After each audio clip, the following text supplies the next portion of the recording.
all right. Welcome to this week's episode of Play by Play. I'm your host, Andy Horton, alongside my co-host, Jared Bergstrom. And this is episode number 181 of Play by Play. And, well, we are starting to get into the swing of baseball season, about 2 or so weeks in. So we will be talking more Reds baseball and talking about some stuff happening around the league. We will be talking about the play-in. That's going to be started yesterday. Oh, it actually did. Yeah. Okay. Mm-hmm. Well, we'll be into the playoffs by the time we see you guys next. So I think we won't have things completely sorted out on how those, on how exactly all of the rest of the play-in goes. As to how, what I was going to say was as to how the rest of how all the series are going to end up matching up, because we won't know by the end of the show who's playing who in the first round. But we'll kind of give our best guesses, and then we'll make predictions on the series of that. And then there's some transfer portal stuff happening in college basketball because the season ended a couple weeks ago. That means that there's a lot of stuff going on, so maybe we get into that as well. But I guess we're going to go ahead and start in the major leagues. Yes, the Reds, since last week, they went 6-4. Nope, sorry, that is the last 10. They went, what day did we leave off? Wednesday was a night game, I'm pretty sure. Yeah, because we were in Miami still. So Thursday, Friday, So Saturday. we went 2-4 coming into today's game. I think we both said 3. I think I'm just optimistically going to stay 500 every week. I think I said 3-2. So somehow we counted wrong. Had the wrong number of games. That being said, it was a rocky last week for the Reds. I don't know if the starting rotation could have had a worse week, at least for the guys that we have out there. It was really rough. Angels beat up on us a couple of different times. The last 2 games down in Miami, they put up a combined 15 runs, and you just take those 4 games, the 2 losses to the Angels and the 2 losses to the Marlins, and that's 36 runs in 4 games. That is not going to do it. And a lot of it came from the starters. There's a couple of games where just nobody could throw strikes. The second game, I think. The third Marlins game, Singer just got rocked in the 3rd inning. Yeah. 10 hits. But I'm talking about like the Angels game, the one that we actually won 7-3. There was 18 walks in that game. Jesus.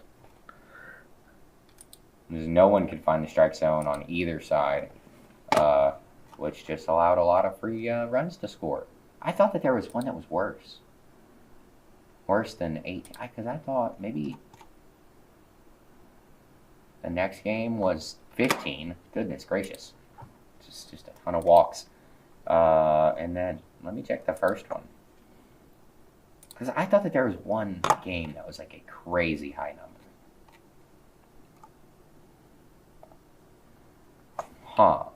Maybe I was wrong. Got to see in the first game of that series, though, got to see our guy Nathaniel Lowe laughing at his brother because his brother struck out against P.J. Higgins, a catcher that was not in the major leagues a couple, last week. Yeah. He's the guy that we ended up bringing up for Jose Trevino. Do you know why we brought him up for Jose Trevino? Because he was not either number 3, maybe not even number 4 catcher on the overall position. I'll tell you. I know Trevino's back is bothering, but I don't know why we chose him. Because he's like a career almost 70% calling ABS, on his challenges. He is ridiculously good with his challenges. Knows that zone very well.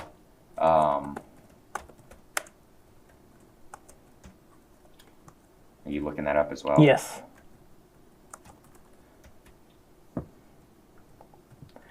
Last year in AAA, he had a 77% success rate. He was 48 and 14 record. So there you go. Even actually significantly better than what I said.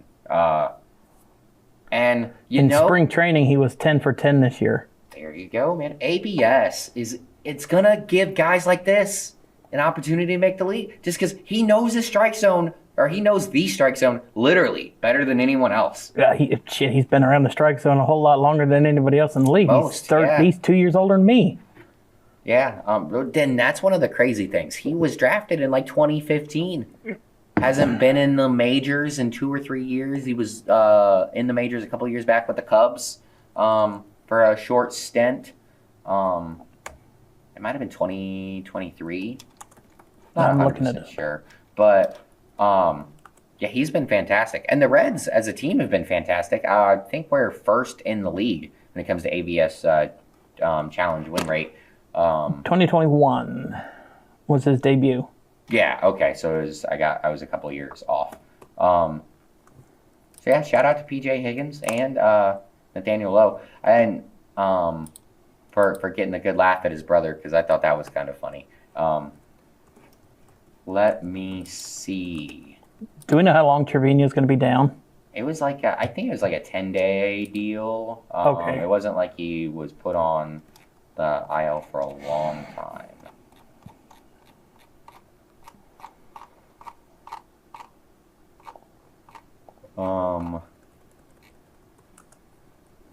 Yeah, those last 2 Marlins games, those were gross to watch. Yeah, you said the Reds are the most successful at 70%. Padres are second with 65.6, and then the Mets at 64.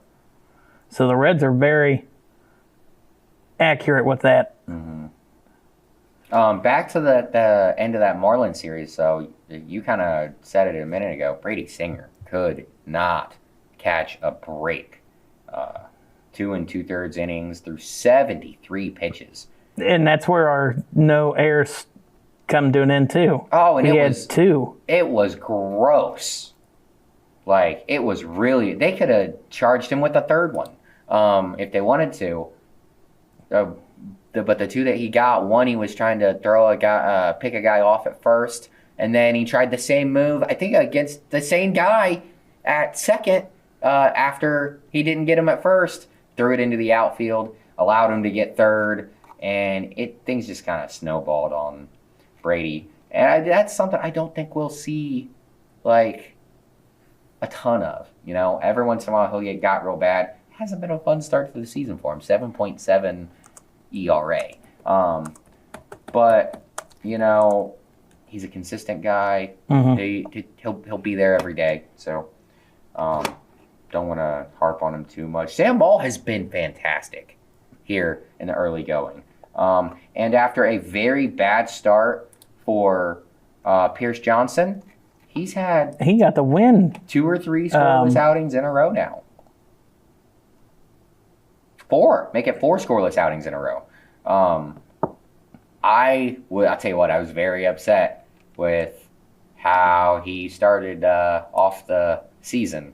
I mean, he talked about when he signed with the Reds that Emilio Pagan was the guy who got him here and how they're best friends and whatnot. And I was like, oh, Emilio, what are you doing to us? Right, don't stick your head out no more. But, yeah, it's been 4 great outings ever since then. Connor Phillips has also been pretty awesome. He's just a great story, too, considering at the beginning of last year, we didn't think he would be anywhere near where he is. He really kind of fell apart at the end of 2024. The Reds sent him all the way back down to Arizona, and he was able to build up quickly last year. Whatever he lost, he found in Arizona, and he's been pretty good for the most part since then. He did give up he gave up a home run in that Miami game. But yeah, a lot of the It's weird because it was like the first week or so of the season, it felt like the bullpen was pitching like crap. And now, then the last week, the bullpen's been great. And it's felt like none of the pitchers. None of the starters have had it until, yesterday. Who was it that played yesterday? Wasn't it Singer? Oh, was it? Yeah. Brady. And good for him to be able to bounce back so quickly. But yeah, I think he kind of got banged up a little bit in that game. I went on a long hike yesterday, so I didn't get to watch the whole game like I normally do. But I heard that he was a little slow coming off the field or whatever. And then Pagan, he stepped weird. Coming off the mound, fielding a ground ball, he stepped off the mound wrong. Said he felt his hamstring twitch. I just looked it up 2 hours ago on SI. They say there's no apparent injury. Yay.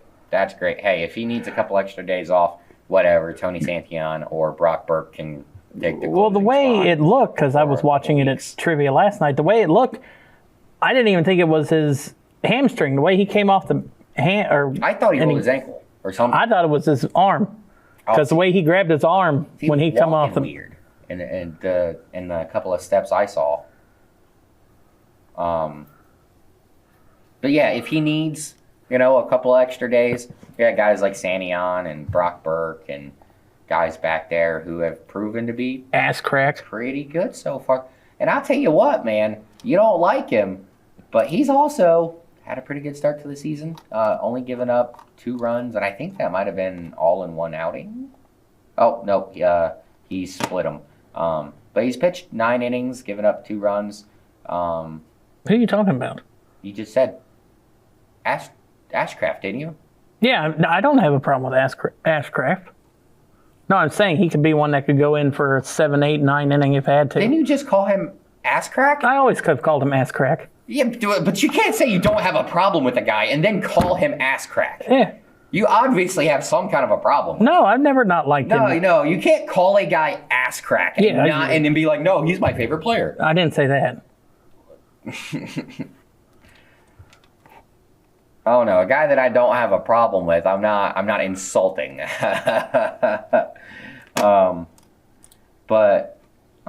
Yeah, he's been pretty okay so far this year.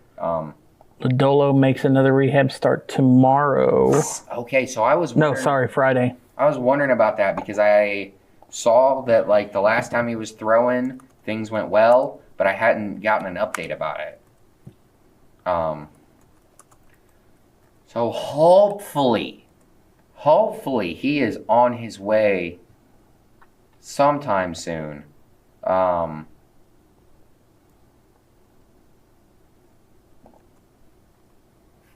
Yeah, that's really all I'm seeing, that hopefully he will face hitters today. And then I've also heard that the Reds might not try to ramp him up really in the minor leagues, might just kind of use him as a almost as a long reliever, I guess you could say, maybe the first couple times, just so he's able to build up his innings, but so he's not down in the minors for another month. Because that would be, what if we try to build him up in the minors and then he gets another blister and then we're talking another month until he comes up. At this point, I'm kind of like, let's just get him up and hope that things go well, and we just use him until that finger blows up.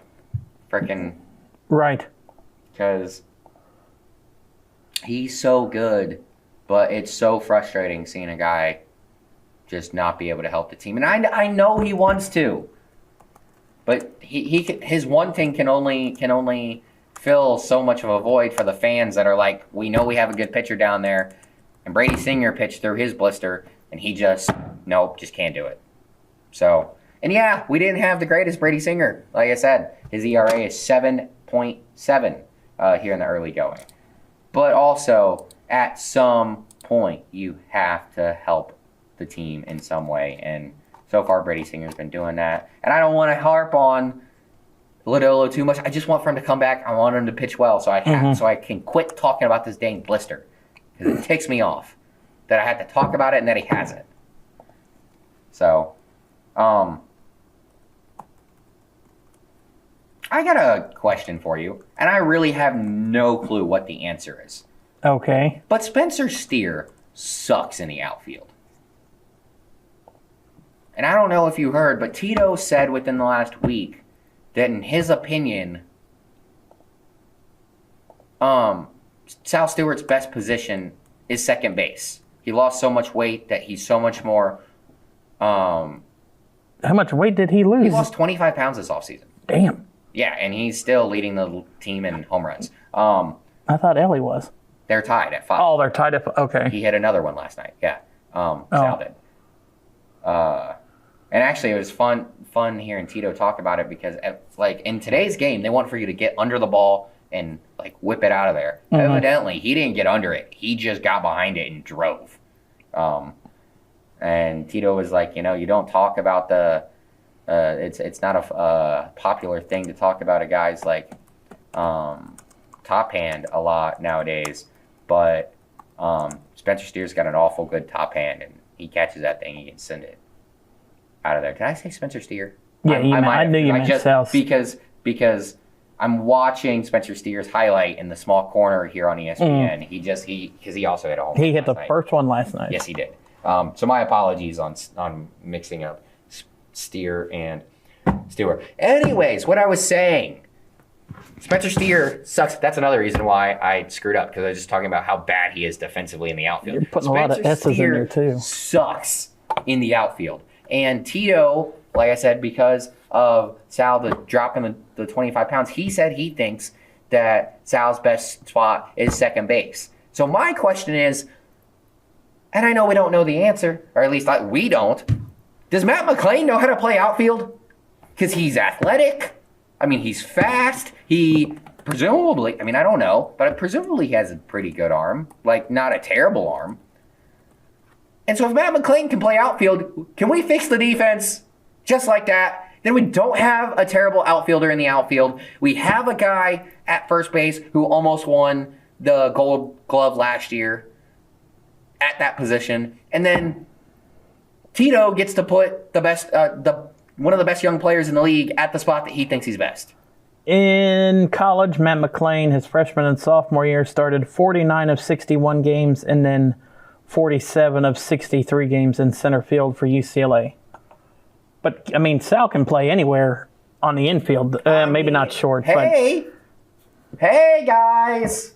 I don't know if it works, but can we try it? Maybe? If Matt McClain can track down balls in the outfield and it doesn't make it so his bat sucks, guys. Because then you'd have Friedel, McClain. Hell, you could put Friedel in or you have left. Myers in center, and you have Friedel in left and McClain in right. However it is, that takes away a big defensive liability in the outfield. Can someone in the Reds organization please listen to this thought? That's all I want. Because if that can fix the outfield, then I don't know. Matt McClain only played center. I know it's... Yeah, but center's harder to play because there's more room to cover. So, like I said, can someone please maybe think of this idea? Because it would be great to have Spencer Steer in a spot that he's not a complete liability offensively. Yeah, you got to keep Spencer at first base.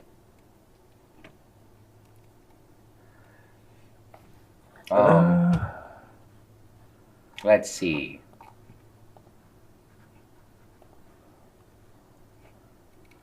Yeah, the offense has to come around. It has to come around. It is incredible how bad it's been.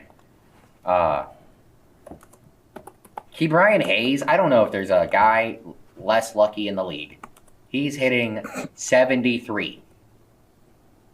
Because he's had some hits where he walloped them, but they were right at the fenders. A couple in the outfield. There was one right at the second baseman the other day.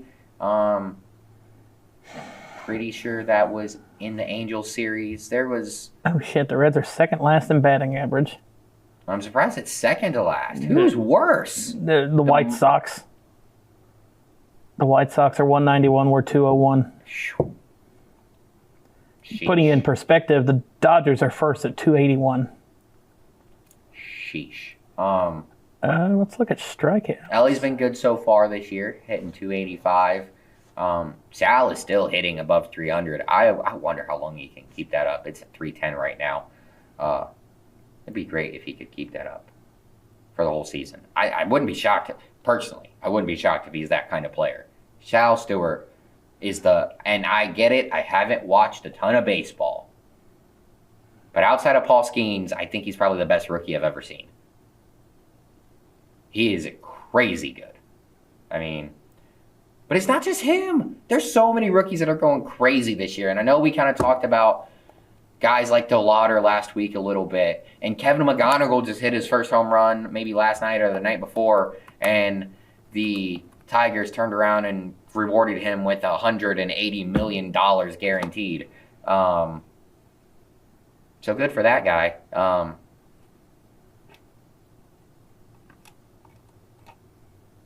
There's been so many good rookies this year. Mm-hmm. It's been incredible.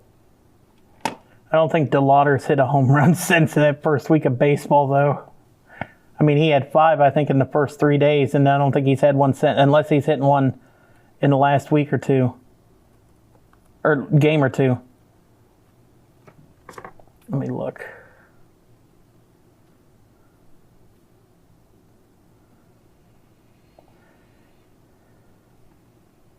Nope, still at 5, but still tied for 8th best in baseball. What's he batting?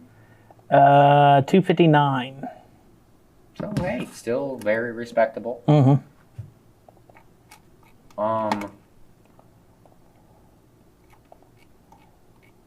I tell you what, like I said before the show, if you would have told me on the day before opening day that the Reds and Pirates would be tied for first 17 games in the season, I would have said you're high.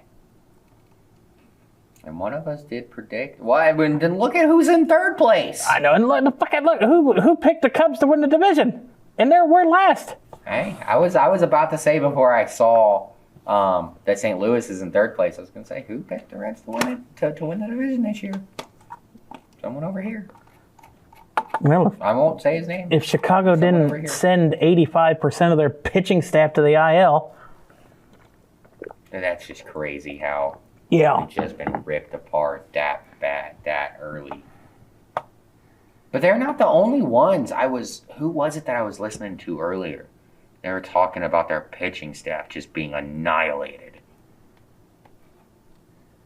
Because, like I said, they're not the only one. Oh, Houston. Houston's down bad, too. Let me go and pull that up real quick.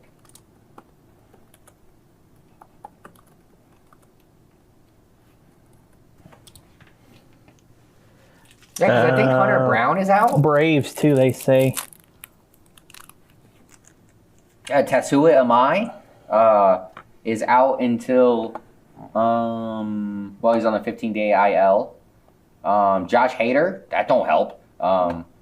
He has a bicep issue in his throwing arm. That's really a bad thing. Mm-hmm. Jeremy Pena is on the 10-day IL.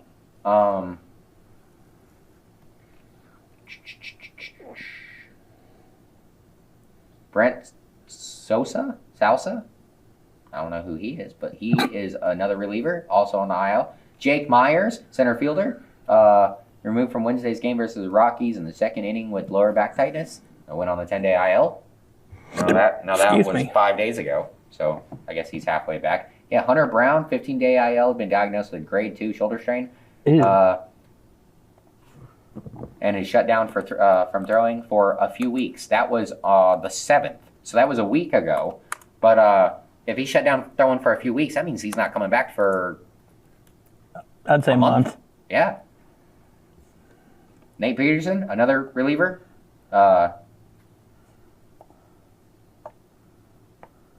He's actually, I guess he's getting ready to come back from an elbow issue. And see, the Braves we'll get to the Braves in a second when you're done with Houston. Yeah, that was it. Oh, and the Braves, they're without probably their best 2 pitchers with Schwellenbach and Strider out until probably the end of May with their, I think Schwellenbach had Tommy John surgery last year, and Strider is oblique, and they're both still middle May coming back. So, and they're winning their division right now at 11-7. For the Mets, they are dealing with. I don't know if it's like the worst injury, although they did lose their $700 million man.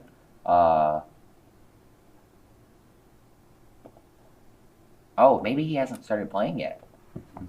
He's been dealing with has Juan Soto not played yet this season? I don't know. No, he has, just not much. I guess he has started running. He's been dealing with a calf injury. So they could use him back as soon as possible. Reliever AJ Minter, he's coming back from assignment. Coming back from injury and is been put on assignment. Taylor McGill, another starter who, I guess he's been out for a while. Oh, he might actually be on his way back here soon. Back in February, he's put on the 60-day, and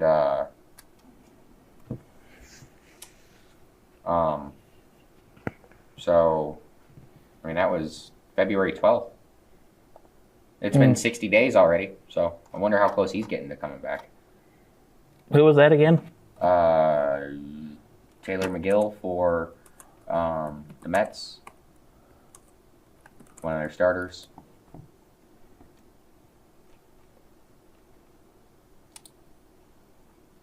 The Blue Jays are kind of banged up too. Jose Barrios. Is it spelled Tylor? The McGill kid you're talking about? Yeah. Yeah, he's not playing this year. Oh, what was it? Tommy John. Oh, well. I just looked it up. Yeah, he's expected to miss the 2026 MLB season from recovering with Tommy John surgery. He had the surgery. I wish they would add that on the September 22nd. I wish they would add that on the injury report because it didn't say that. Jose Barrios. Didn't he play for the Reds? No. Not that I know of. You're thinking of Barreo or whatever. Oh. Shortstop or whatever. Yeah. He kind of became a utility guy. McGill was placed on the 60-day DL to free up roster spots in case he could come back. But now he's not. Gotcha, okay. Jose Barrios, starter for the Blue Jays. He is on his way back. I don't know what the injury was. Oh, elbow. That's what it says. Hopefully it's not. Well, ESPN doesn't give you that, so I'll look it up. Real bad. Shane Bieber. Stress fracture in his right elbow. Moved from, what's wrong with Shane Bieber? He was moved from the 15 to the 60-day here earlier this week. Addison Barger also out at least 10 days with... Oh, wow, he was in a walking boot. So it looks like he's getting close to coming back. George Springer was removed on Saturday with a big toe fracture. He's going to be in a walking boot. Trey Savage, he's coming back from a shoulder issue, working his way back up. Alejandro Kirk, their catcher, underwent surgery a week and a half ago to fix his left thumb. So to fix it says he's only insert a screw into his left thumb. He will be sidelined for 6 weeks. So they put him on the 10, but he'll definitely be gone longer than that. Anthony Santander. Bieber has severe inflammation in his right in his right elbow. Oh, so he might be down for the season. He might be down for the count. He's getting up there, ain't he? Yeah, he's old. Oh, he's only 30. Never mind. Well, how long's he been in the league? That's crazy how he's only 30. I'm only 30. Yeah, but it doesn't feel like you've been pitching in Major League Baseball for 15 years. I didn't pitch when I played baseball anyway. He's only been in the league for 8 years. Yeah, okay, 8. Well, I mean, this year don't count because he's not played in it technically, but yeah. He was in Cleveland for 7, Jared. Also, he just moved here in the You offseason. can't count. Yes. No, wait, what? No, he was there last year. He started 18, 19, 20, 21, 22, 23, 24. That's 7. No.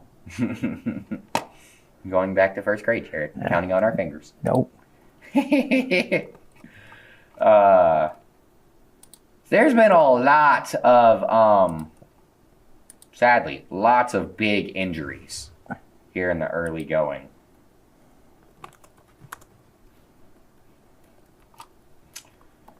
Trying to think, are there any other teams that I have heard have been getting ravaged by the injury bug?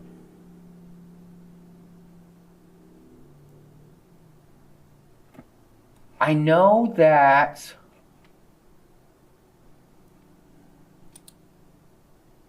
what's his name? The old man that went back to Detroit. I know he's hurt.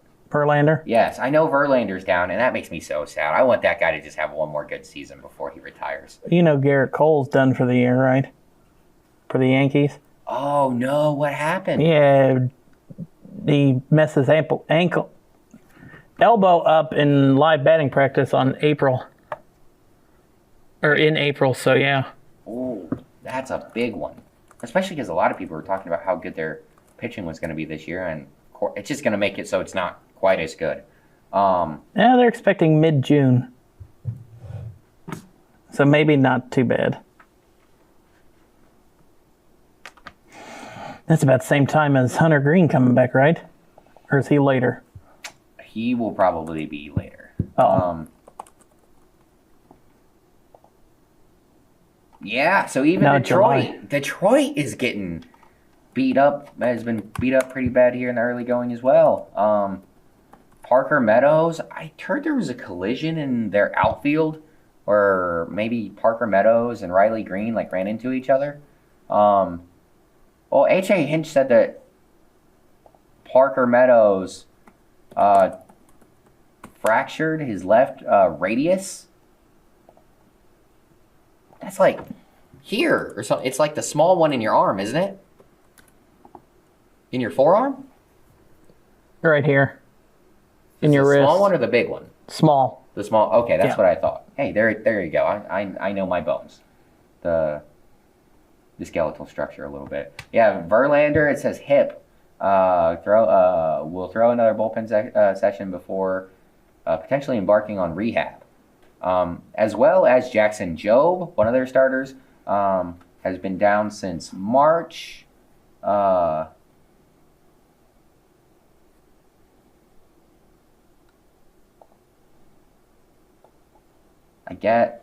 guess he is. It says Jobe elbow is scheduled to play catch out to 120 feet 3 times this week.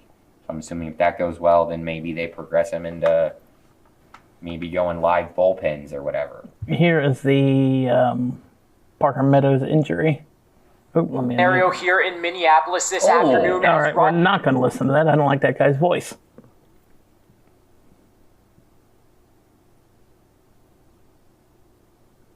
So you see he's... Back that up. Oh, Or here we maybe- go. Ooh. Yeah, when two people collide, it's... No one calls for the ball at all.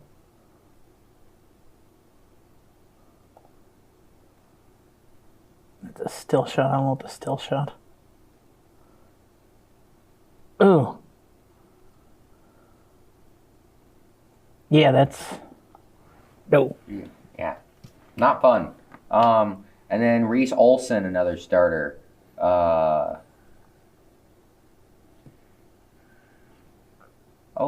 hang on. He might not be back this year. Yep, he's going to miss all of 2026. Way back in February, he tore the labrum in his right shoulder. So that's... Did you say Verlander's starting in a bullpen start tonight, actually? Yes. Okay. Yeah. hopefully he's able to get healthy and get back because they need him. And Meadows also suffered a concussion with that injury too, they say. not shocked. That was wild. Did we? No, it hadn't happened yet, so we have to talk about the Dane Myers catch. I'll go find that right now. Because I'll tell you what, Dane Myers was ridiculous. As much as I like TJ Friedel, Dane Myers is such a better defender. He's just got like great speed, and it allows him to be able to make a ton more plays. Mm.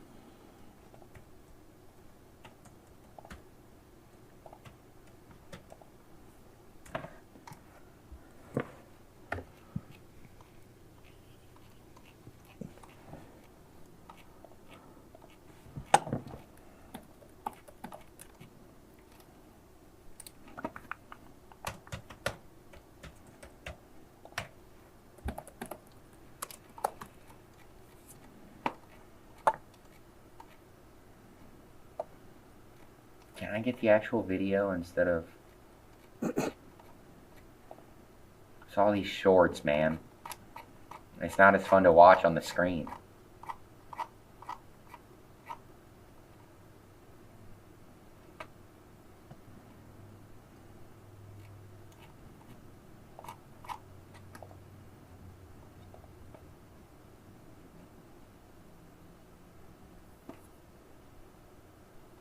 Alright, I guess we'll use this one. No. What is that music? What are we doing? Are we not watch? Are you not ready? What is the hell? this garbage? There we go. I think I gotta scroll down to make it flip. But...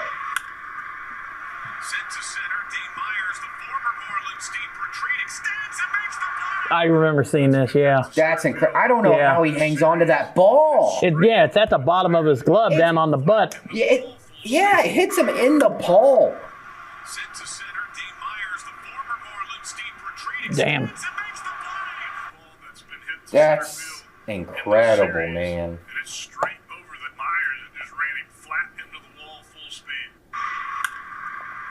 I got a buddy who played a lot of baseball, plays a lot of softball still. Mm-hmm. I sent that to him, and he said that like where the ball landed, it's actually an easier catch than what you think, because like that's a really tight fit where it is on the glove. But it's still like you just running into the wall at that speed. How that speed and force doesn't just jar it loose. Just incredible job by Dane. I got another fun one. I don't have it yet, but old friend Brett Suter, back in town, and made I don't know what the heck I just typed in, but it was not YouTube.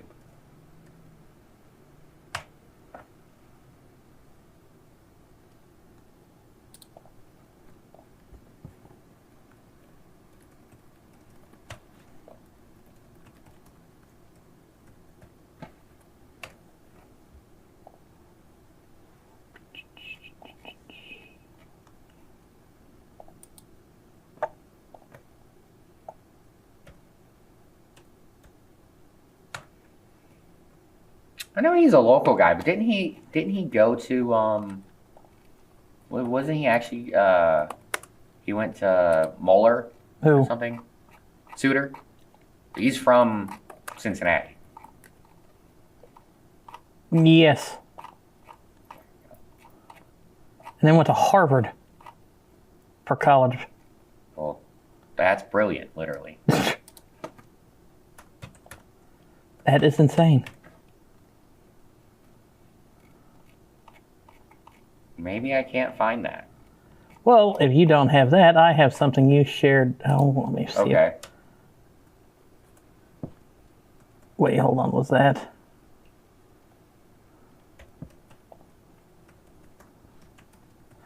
That is not the video I was talking about.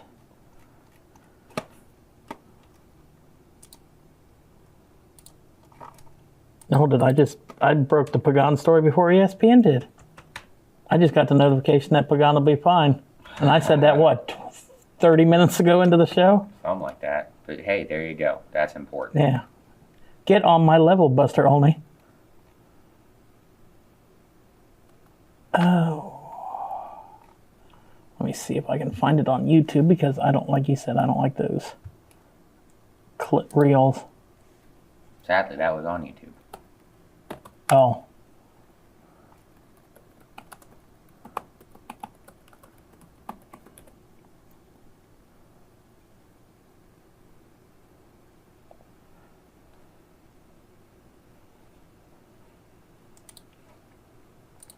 Find out which day he pitched. Damn ads.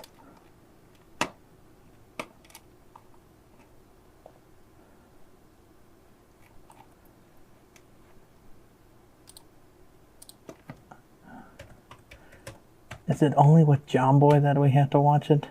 No,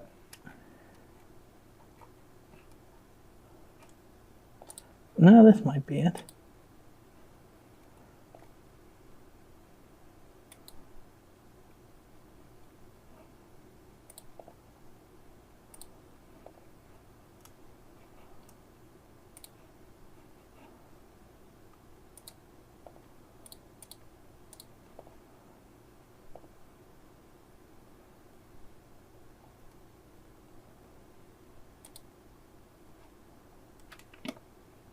Oh, I got my days mixed up. That was the one that we won, isn't it?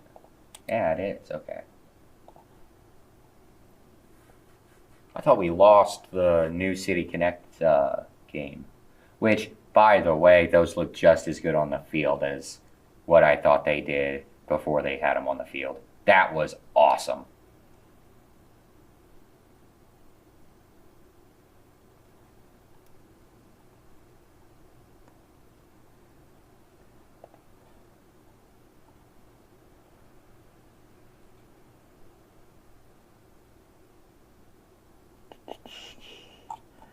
Ah, shit, I guess we're watching the one with John Boy.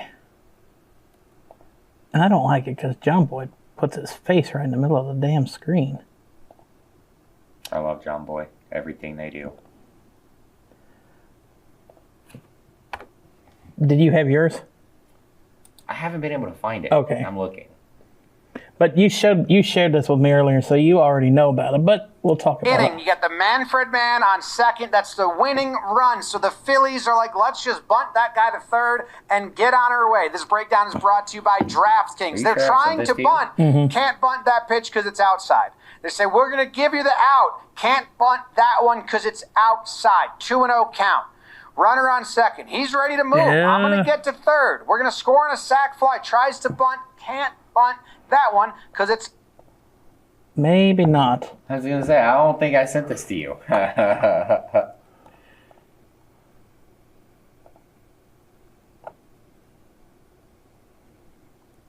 Let's try this.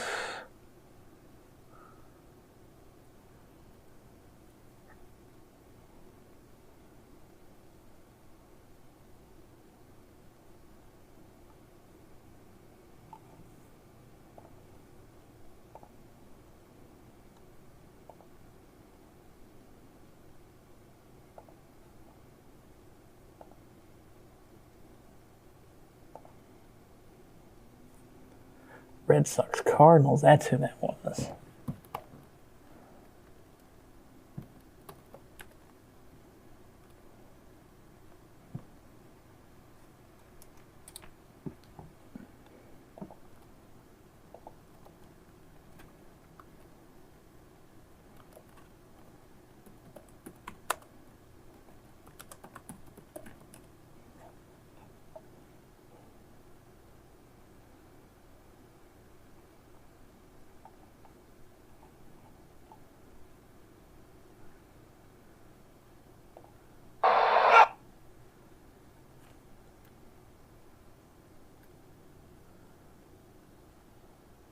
It looks like this will be it.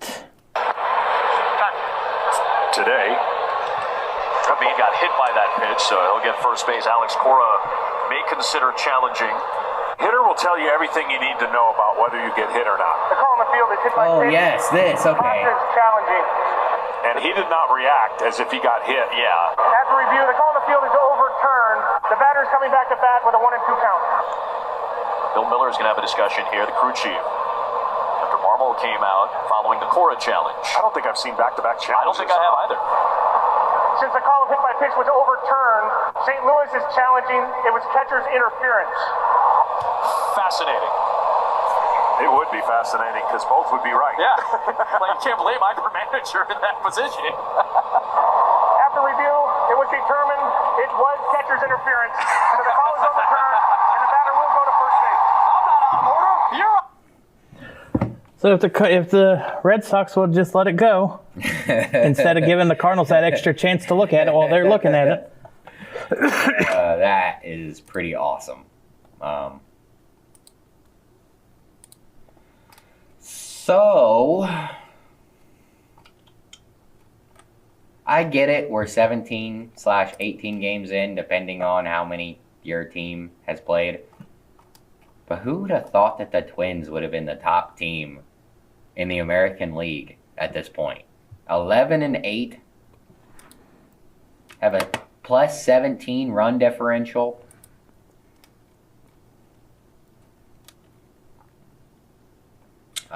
Who's got the worst run differential? Holy shit, the Braves are plus 41 run differential. I'm a little surprised it's not us, considering how bad the offense has been. Now we're minus 15. That's not too bad.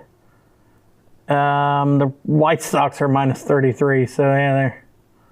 I mean, what the hell? Is Atlanta just, like, blown out teams by 10 runs a couple times? 10-4, 13-1, 11-2. Oh, shit, 17-2 against Arizona. Yeah, that'll do it. And how about Andy Pajes, dude? I mean, I know that we're probably one of the last shows that is talking about sports that has brought him up this season. He's hitting almost 400. He's got 5 homers and 20 RBIs. And didn't he have, like, the worst World Series ever? Or something like that? I'm pretty sure he hit under 100 in the World Series. If I remember correctly. He said, what was that? I don't know. He's leading the league with... I guess I shouldn't say that. I think he's leading the league with 25 hits.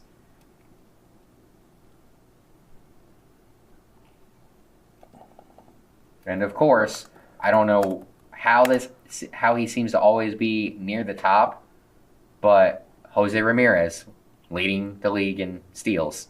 Of course. At 8, tied with Bobby Witt and Jacob Marcy, one of those outfielders from... Miami. Yeah, Miami that we just got done playing. I think he had a couple steals in our series. Yeah. Meanwhile, in the pitching department, Jose Soriano, talk about him. Leading the league in early wins, 4-0, but also his ERA is absurd. Have you looked at it? Whose? Jose Soriano, the ace for the Angels? No. His ERA is 33, as in .33. Damn. He has been absolutely lights out. I mean, I'm pretty sure he didn't allow a run against us. Yep, just allowed a couple of hits. The one run he allowed was against the Braves, and that was a home run by Drake Baldwin. Damn, he's had 10 Ks in back-to-back outings. Yeah, he's been incredible here so far.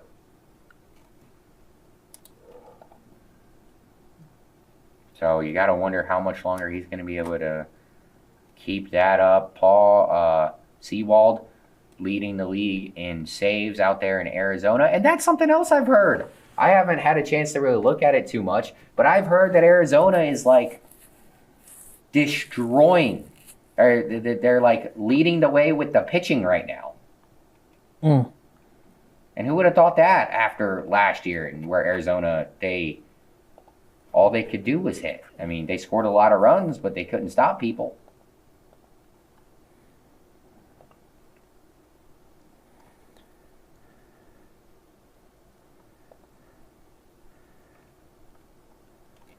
And yeah, they lost their first 3 games of the season to the Dodgers, but since then, they've lost, 4 games? 5. Okay. 10-5 since that. 11-5. Oh, did they play early today or something? And I guess. oh. But yeah, let's see. Best ERA team is actually the Braves at sub 3 at 293. The Diamondbacks are at 357. Yeah, so the D-backs, they did just knock off the Orioles here a little earlier, 8-5.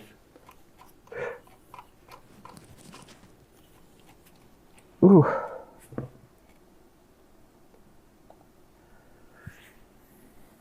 Now I guess I got to look up the Reds schedule to get the next part going for the next week.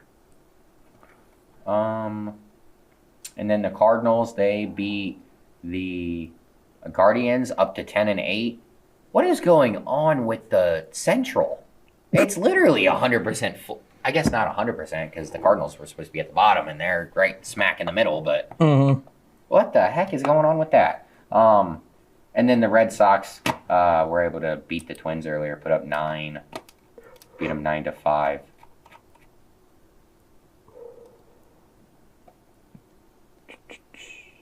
So it looks like we will have 1, 2, 3, 4, 5, 6, 7. We'll have 8 games probably to pick by the time we come back next week. 8? Well, you got today, and they play every day through. Oh, okay. And they got a 1 o'clock game on Wednesday, so it'll probably be done by then. So that is 2 versus San Fran, and then we go to Minnesota for 2, and then we will end 3. the week. Yes, that's what I meant. For 3, and then we will end the week in Tampa. 3 against Tampa. The starters go tonight: Louder versus Malley, Burns versus Rope. Okay. And then once we get to Minnesota, it's Williamson versus Joe Ryan. That's probably not the best matchup for us. Singer versus Bradley. Singer versus Ober. And then the first Tampa Bay game, they don't have their starter in for that one. But then the next one, it has Louder. It has us actually playing Louder that game. The next game is Burns versus, is it Steven Matz? And then the final game of that series is Williamson versus, if I am correct, that is old friend Nick Martinez. Yes, it is. Pitching to a 2.1 ERA with 11 Ks here in early 2026. And they're actually 3-0 in his 3 starts. He just doesn't have any wins for it. So it sucks for him, but hey, they won the games. So I will say 1, 2. I will go out on a limb and go 6-2.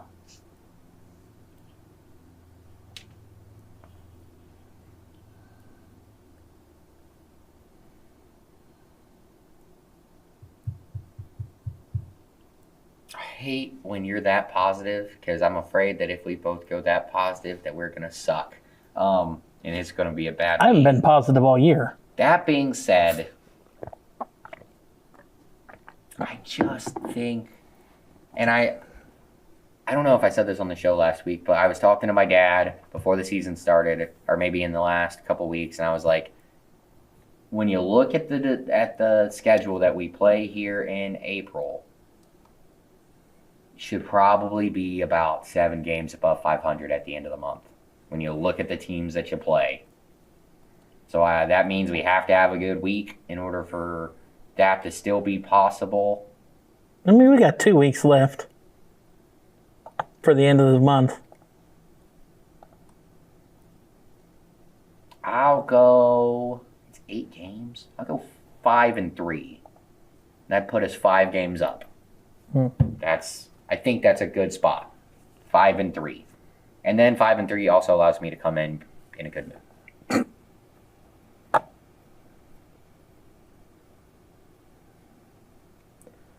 And that's a lot of road games, but hey, it's been a good start to the road. I think we've lost 2 on the road, so at least 5-2. Yep, 2 on the road. Both to Miami. So maybe the Reds can keep on the hot start on the road. All right. I know you got trivia questions for me. Yes, I'm actually pulling it up right now. Okay. Just one, or how many do we got? I can.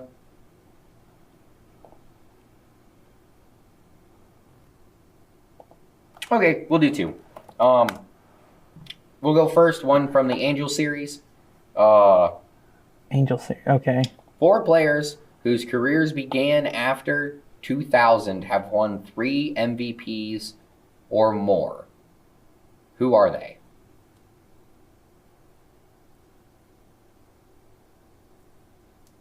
Angels.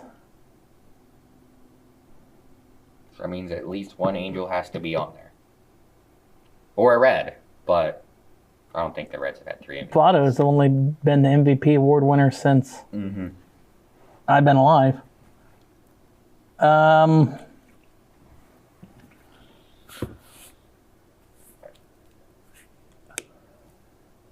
Okay, here's one. Are they currently on the Angels now?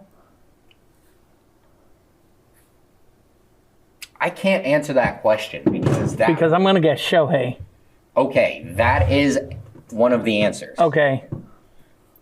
But I can't answer that question because it would give it away. Well, I mean, I was going to guess Trout. I don't know. Has Trout won 3? Is it a guess? Yeah, I'll guess Trout. Yes. Okay, because that's the only other person I could think. I can't say yes. Because it's the obvious one. There's no one else on the Angels that could be anywhere near that. Well, yeah. So you said there's 4? Yes. Fuck. Do I know these other ones? Yes. Okay. They're easy. Really? Yes. Damn it. What are you doing? I was trying to find a Sporkle quiz about the NFL draft. Oh. But if we don't have time, we don't have time. I'm trying to think. I mean...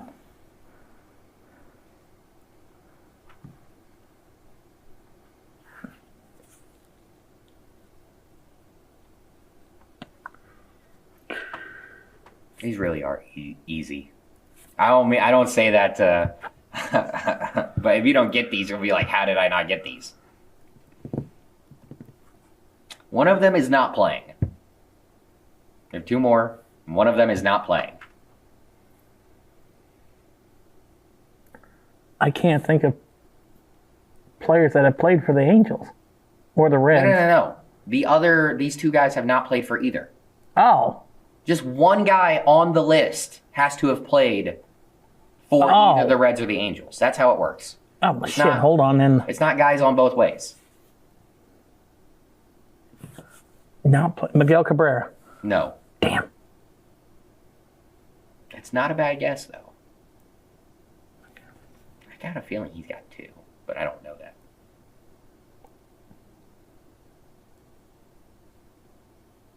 Actually, did this other guy play for the Angels? He might have played for the Angels. I did not think about that. No, I think he did. I'm like 90% sure one of these guys did play for the Angels, but he's not known for the Angels. Can I get the Yes, he played for the Angels. He's not known for playing for the Angels, though. Can I get the position, or would that give it away? Oh, hang on. Because I could go team, but if you said he's not... No. First baseman for one of them. The other guy's an outfielder. First baseman and outfielder. Who the hell? Outfielder. They're not played either of their teams either. Well, we did just play one of them, but like I said, it's not the team that he's known for. I'm trying to think of first basemen who were good. That won 3 MVPs? Yes. He has 700 career home runs. Albert Pujols. Yes. I don't know how you couldn't think about that. Well, for the long, I thought it was just either played for the Angels or Reds, but then you said he did play. You're right. I didn't remember him really playing for the Angels. That was at the very end. And an outfielder? Yes. Once again, that one's easy. And actually, he played for the Angels for 5 years. Damn. Yeah, he was there a lot longer. I only remembered that because he played longer than what he was supposed to. And outfielder. You said if it's easy, I mean. Yes. And they currently playing? Yes. I said one was and one wasn't. Albert's not playing. Shut up, Andy.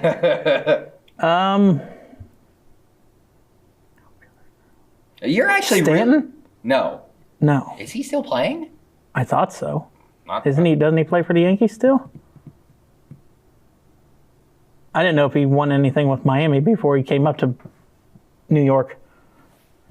So if it's not Stanton, let me think.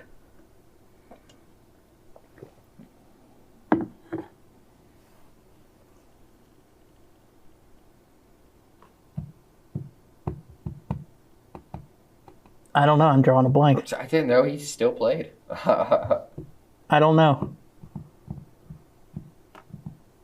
Aaron Judge. I didn't know he has 3 MVPs.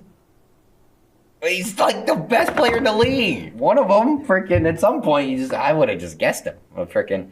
Okay. The other one is there are 4 catchers whose last name begins with the letter B have won a National League Gold Glove Award. Who are they? And there is one of them that I've never heard of. I didn't know he was a person. Then as soon as I read his name, I was like, okay, I know who he is. So repeat it again. Catchers. Catcher, letter okay. B. Catcher's a Gold Glove. well, Johnny Bench. Yes. Tucker Barnhart. Yes. There you go. B.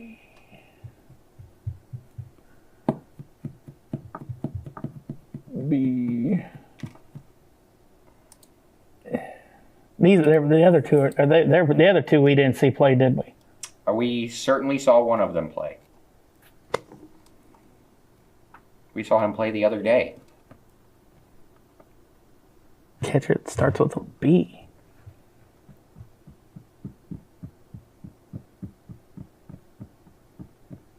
Actually, you saw him play yesterday. Because you said you watched the game. Oh shit, what is his name? If you just have his last name, I'll take that. I know, but God damn it.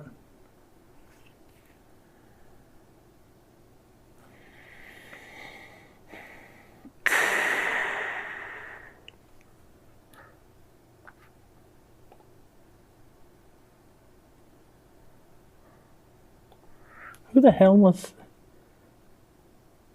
Oh, Patrick Bailey? Yep. Okay. There you go. And the other one, his son is a manager in the league. That's the only way I can help. His son is a manager in the league. Because like I said, I didn't know who this guy was when I read his name. I mean, I figured it out immediately, but... Manager in the league. Hold on, let me run down. Let's see. Was it Aaron Boone's dad? Yes, Bob Boone. I would never have got his first name. I knew his dad played, but I thought he was a pitcher, but evidently not. He's a catcher. All right. Oh, shit, then I got 3 out of 4 on each. That's not too bad. Here's what I think you could probably get. So we'll do one more. Oh, shit. Well, okay, I don't know about this last guy, but if you get 4 out of the 5, hey, freaking 4 players. It says 4, but then there's 5 names. That's hilarious. 4 players. So Actually, 5 players have hit 30 or more home runs in a season while playing for the Reds and then played for the Angels later in their career. Who are they?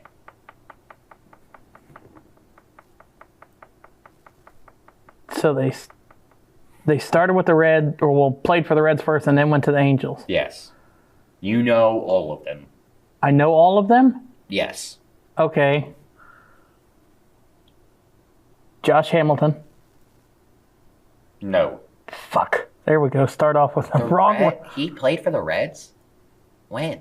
Very early on in his career. Like in the minors or something? No, he played for the... What? That's Yeah. crazy. We're talking about the guy who hit like 40 home runs like a ton of times when we were kids? Yeah. Wow. Yeah, he played his rookie year with the Reds. 90 games, he had 20 home runs. So never mind, he didn't hit 30 home runs in a season with the Reds. Very close though. 2/3 of it there. I know them all, so I mean that really makes me... There's one name I didn't know.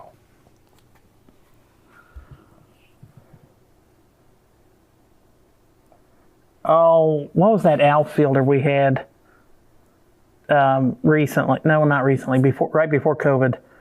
I think he participated in the home run derby once. He's not on the list.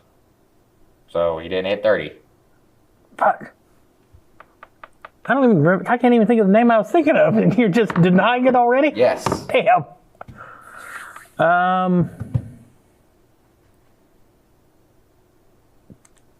Did Dave Parker play for the Angels? Yes. Okay. I didn't know that. I didn't. I knew he jumped around a lot. I knew he jumped around a lot after his time with Pittsburgh and The other two are Cincinnati. most certainly already in the Hall of Fame. In the Hall of Fame? Yeah.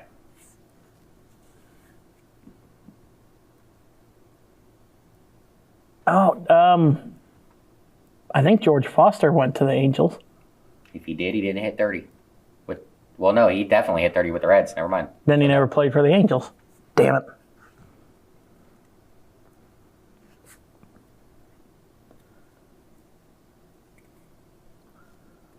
I don't know.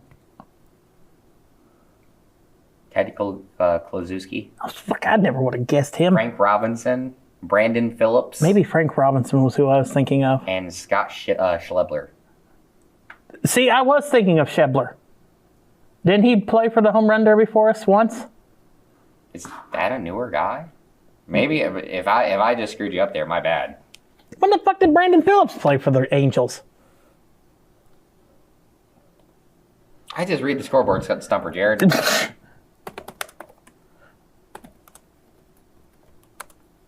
Okay, he played for the Reds between 16 and 19. I didn't even know his name. I thought he was like an older dude. I'm gonna look when Brandon Phillips played for the Angels. Oh, after he left the year after he left us, he went to Atlanta and then LA. I never knew that.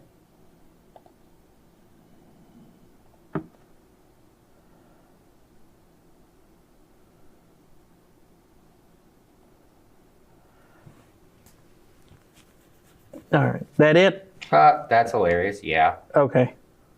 I don't know how it could be that wrong, but Google said that Brandon Phillips played for the Reds for 1 year. He played No. for us for a decade. Yeah. So yeah, there's 3 scoreboard stumpers. You did good on 2 of them. Yeah. You did good on 1. Well, we were gonna stop at 2, and you put another one on.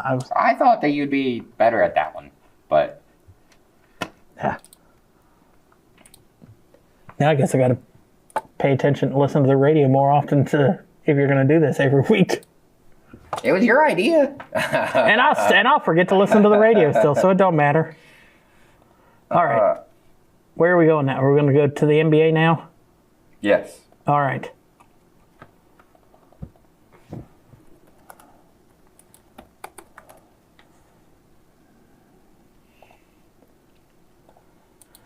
Let's see. All right, let me pull up the video because I want to get your take on it. Did you watch the Hornets game last night? No. All right.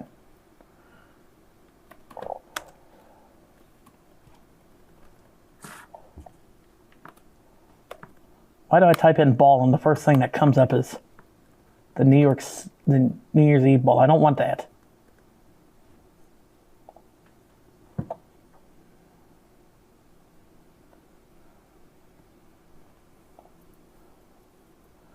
Oh my God, ads.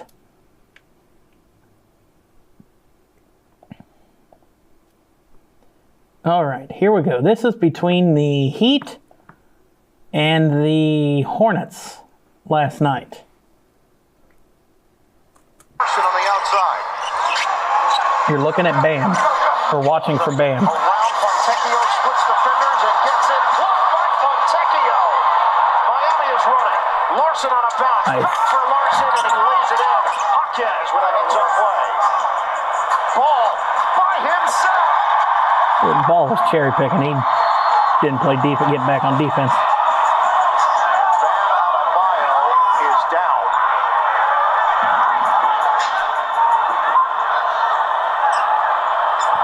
Concerning right now for the Miami Heat.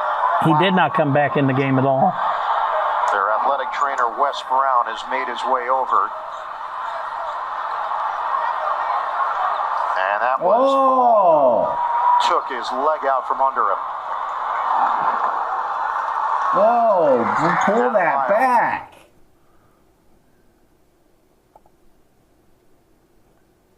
I'll mute it, but I can even slow it down. Holy. Oh my goodness. There you see right there. Ball's already on the ground. Is that LaMelo? Yes. Okay.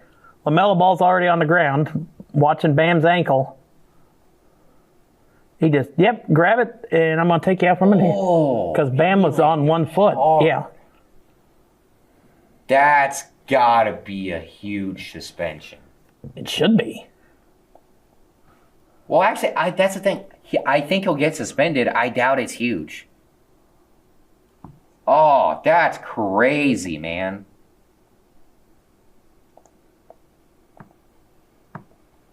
Oh, let me put the speed back to normal. That's so crazy. And now we've got Spoelstra. Same playing game between. No shit, shut up. I saw Eric Spoelstra, so I thought it was going to be fine.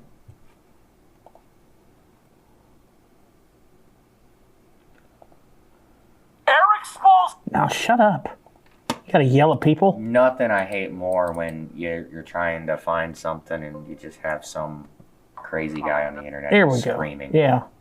I mean, Andy, we could have you scream at the beginning of every video just to get clicks. The experience is what the play-in, has been for us. Every game we've played, except for one of them, it's just been down to the wire. It is harrowing. You have no idea what's going to happen. We just could not get a stop, down the stretch. Anytime we had a lead, we had opportunities to get, a stop down in regulation in the last 3 possessions, and we weren't able to get the stop, there at the end.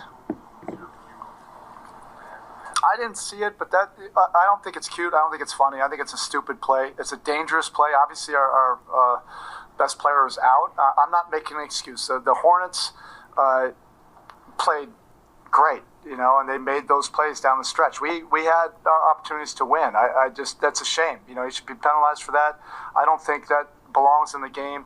Tripping guys, shenanigans, and Curtis was there. It's his responsibility to see that, and if it's not his responsibility, then Zach's got to see it. If somebody has got to see that, and that he should have been thrown out of the game, for that. I don't know him from. And I mean, he's right. I mean, the Hornet or the Heat had ample opportunities to win the game. But now I'm going to go back and show you the video again because he's talking about the ref that was right there on the baseline.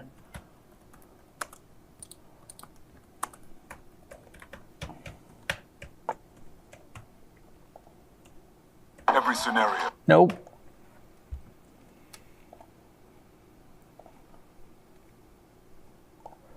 Hit Larson on the Now here we go. We're going to pay attention to the ref. This one right here. around Fontecchio, splits defenders and gets it. Right there, he's looking at it. And he couldn't call it. Yeah, but hang on. Pull that back again, because... Fontecchio splits defenders and gets it. Blocked by Fontecchio. Yeah, Miami is running. Larson Bam out of is bounds. taller than him. Their He's athletic trainer, completely Wes in his... Brown, has made How his can way he see over. what's going on under Bam's feet? I mean, like, because look, he's looking right down, and you can even see... He looks straight down. All he can see is Bam's back. Yeah. So I totally get why he doesn't see that. That's wild that he did that, though. That's nuts.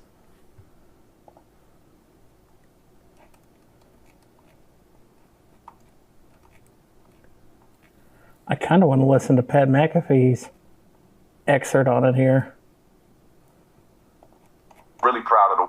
But no, we'll continue.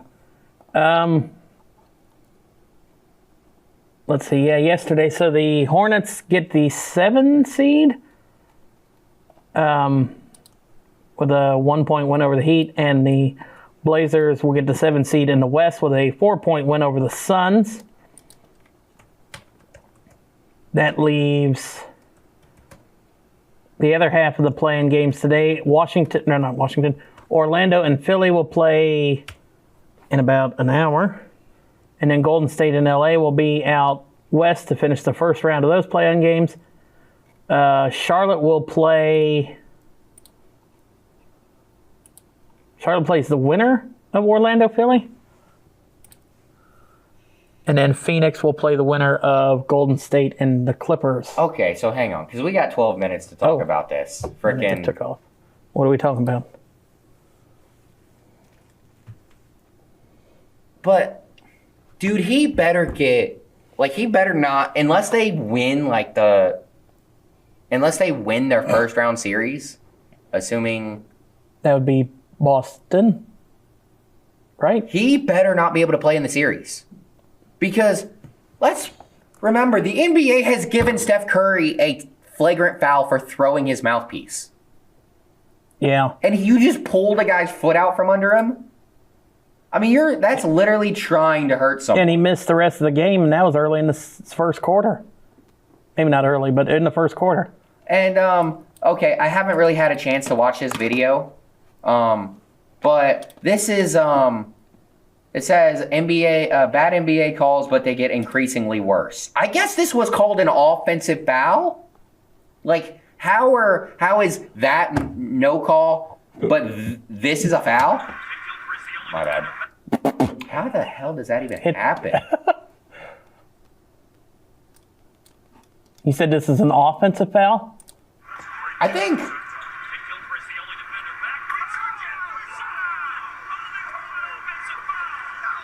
It says the bad NBA calls that get increasingly worse. I just don't call it there. Yes.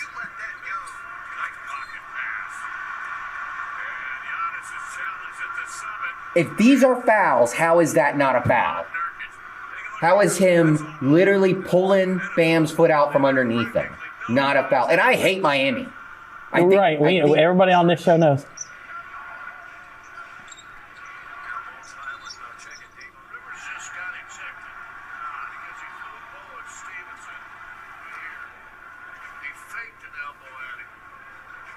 That was before you could challenge too, yeah. Lance, goodness gracious. God, he had his 5 minutes of fame. Good Lord.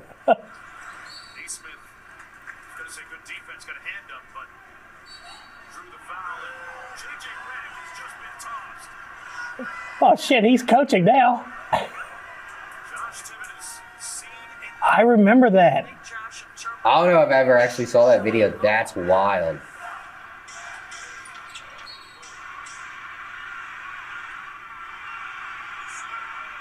He tripped himself. Oh my God. He just tripped himself. His foot slid and then he kicked himself.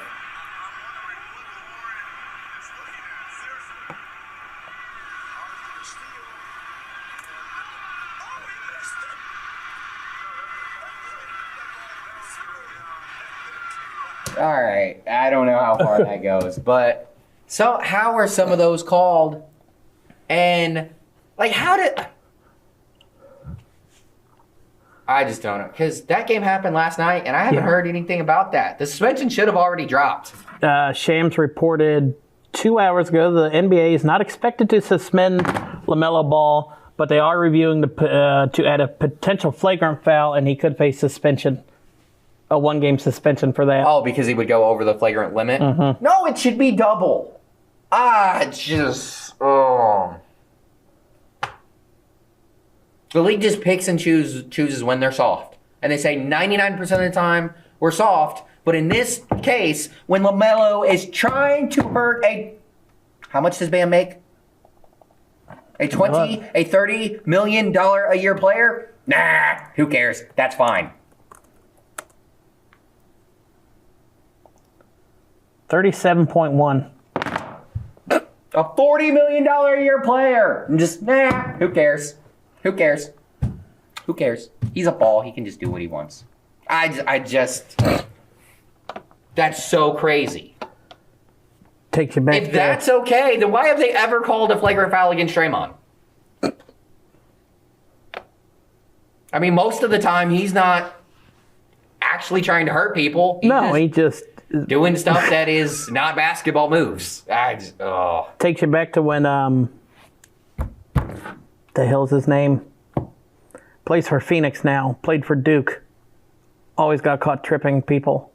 Oh, Grayson Allen. Yes, that little bitch. Tell us how you really feel, Gary. That fucking little bitch. So, okay. To the actual series. So, was it 9-10 last night? Or, no, it's 8. It's 7-8? 7-8 was last night, and then 9-10. 7-8 was last night, 9-10. Right? Or wait, no. I think 9-10 was 9-10 last night? Or do they both play at the same time? 7-8 and 9-10? Last night was 9-10. So Charlotte moves to play the loser of the 7-8 game tomorrow, which is Orlando and Philly. So Miami lost, they're out. Okay, so Orlando and Philly. Who's winning that one? I'm going to say Orlando. Yes, I agree. Orlando. And then I hope Philly beats the Hornets. Beats the crap out of them just because of that. That was so dirty. That's crazy. And then we would have Orlando versus the Pistons and Philly versus Boston. Yeah. Yes. Because you got to flip the number. Yeah. I would take in that. I will go. I'll go Detroit in 5. I was gonna go Detroit in 6. 6. Okay. I don't know whether the Magic are as frisky as what I think they might be, but they're fun. They're young, and so I think they could take 2. Billy, I'll say Boston in 5. Yeah, Boston in 5. Then the rest of the series in the East, Knicks, Hawks. How the hell did the Hawks make it to the playoffs? They were. I mean, the whole East was down. I mean, Milwaukee was out, Chicago was out, Indy was out. I would go Knicks in 4. I'll go 5. No, I'll go 4. Yeah, 4. I'll go Knicks in a sweep. Toronto. What is happening in Toronto that I missed? What am I? There's something. Oh, Brandon Ingram quickly. Barrett's averaging almost 20 points a game. Barnes is averaging just over 18. The hell do you say that guy's last name? Emmanuel Quickly? No. Oh, you're talking about... The one right below him. Sandro... Yeah, I don't know. Mamukelashvili. I have a feeling you're very wrong, but I have no clue what it actually is. Mamukelashvili.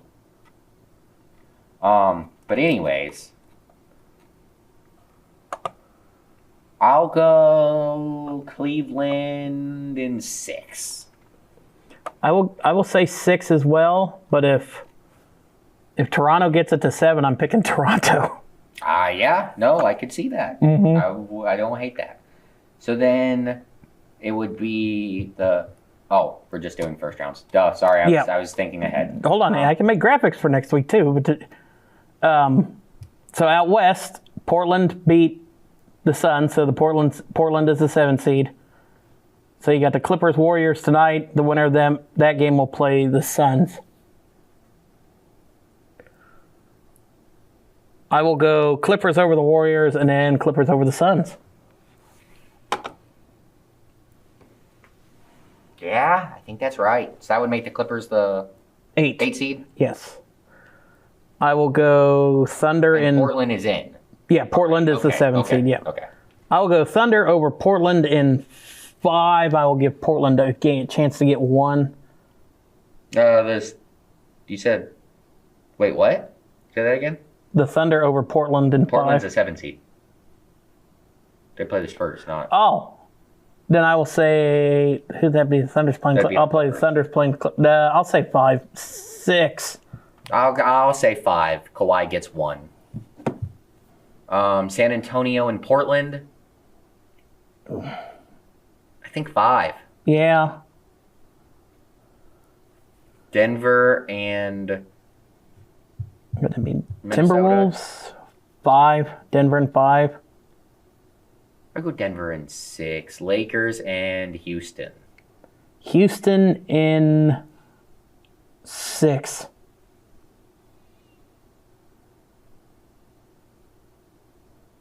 I'll go Houston in 7. So we actually agree on every pick. Just the difference of the games are a little different. Because I don't... Luka is not back, and I believe that Reeves will not be back either for the Lakers. Yeah, we'll have to... And frankly, I don't know. I kind of feel like my in 6 or in 7, like that could be wrong. I know. I could very well LeBron see... can make it 7. But I could very well see Houston winning in 4 or 5 as well. Yeah, I would say 5.